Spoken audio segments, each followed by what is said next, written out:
Lesson 6-6, Equations for Lines Through 2 Points.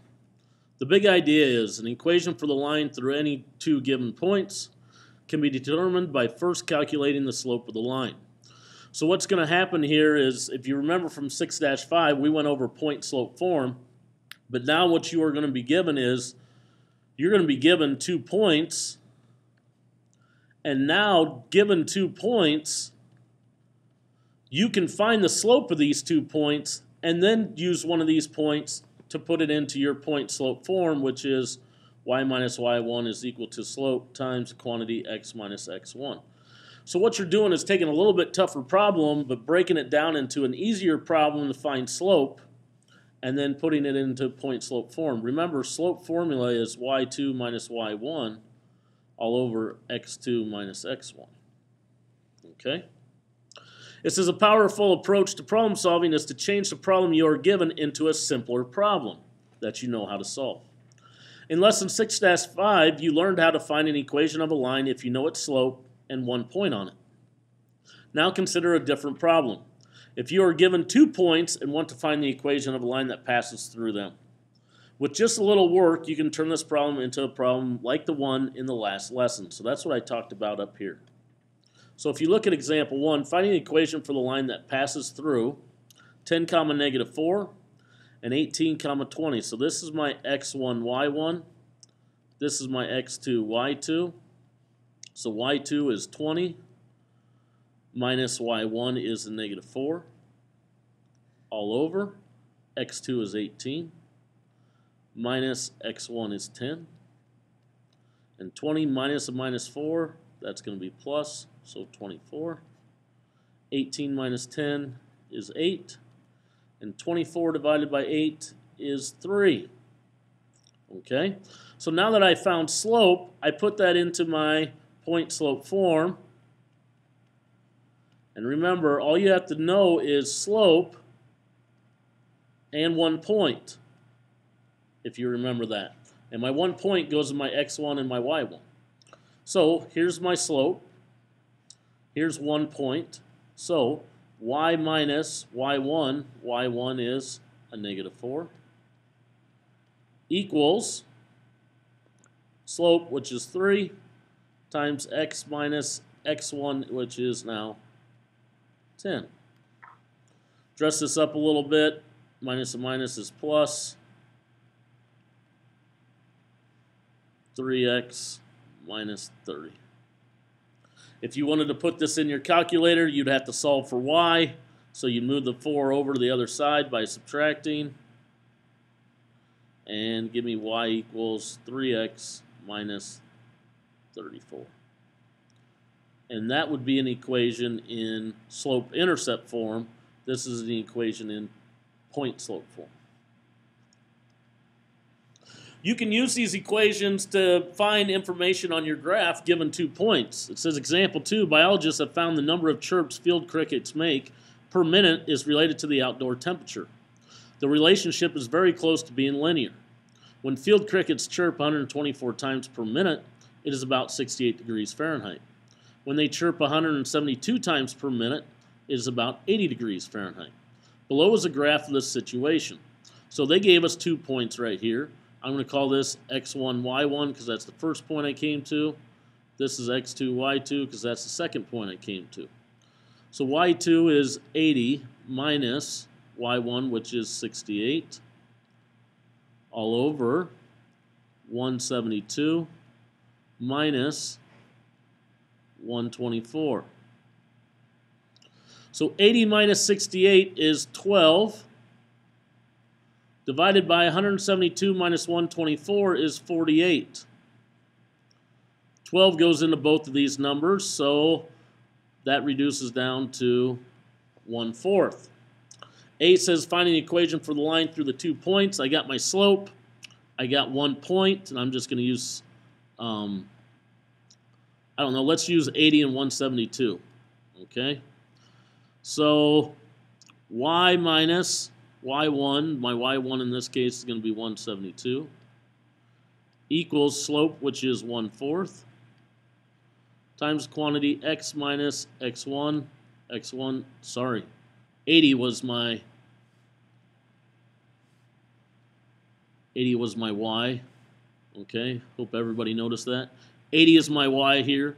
So, and then 172 is my x. So glad Mr. Johnson caught that before we went too far. Okay. If we want to solve for y in this case, because that's what B says, we're going to want to solve for y because we're going to end up putting 150 in for x. So I got to distribute this 1/4 through. So y minus 80 is equal to 1/4 x and minus 1/4 times 172 is going to be 43. Move 80 over to the other side, so I'm going to add it. And y is going to equal 1/4 x and a negative 43 plus 80 is 37. So there's my equation. And B says, how warm is it if the instrument records 150 chirps per minute? Well, chirps is my x, so I put that in for x. So y equals 1/4 times 150 plus 37.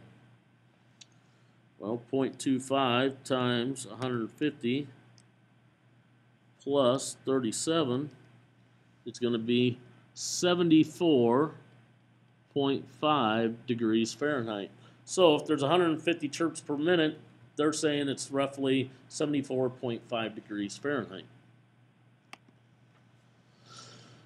Quiz Yourself says, check example 2 by showing that 124,68 is on the line with the equation y equals 1/4 x plus 37. So what we just want to see is if we plug these numbers in, we're going to get out the same thing. So this is my x, this is my y. So 68, what we're asking is, does that equal 1/4 times x? X is 124 plus 37. Well, 0.25 times 124 is 31. Does 31 plus 37 equal 68? Yes. Checks out.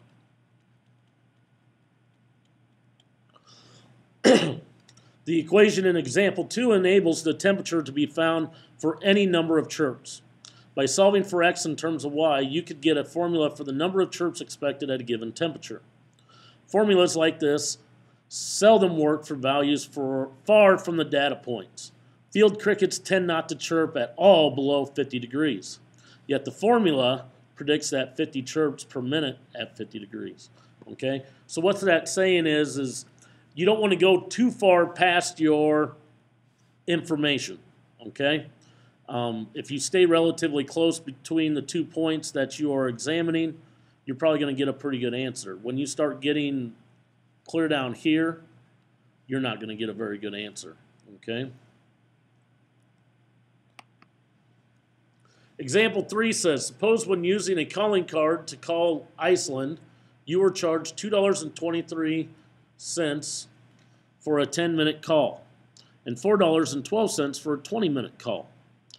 Assume that this is a constant increase situation.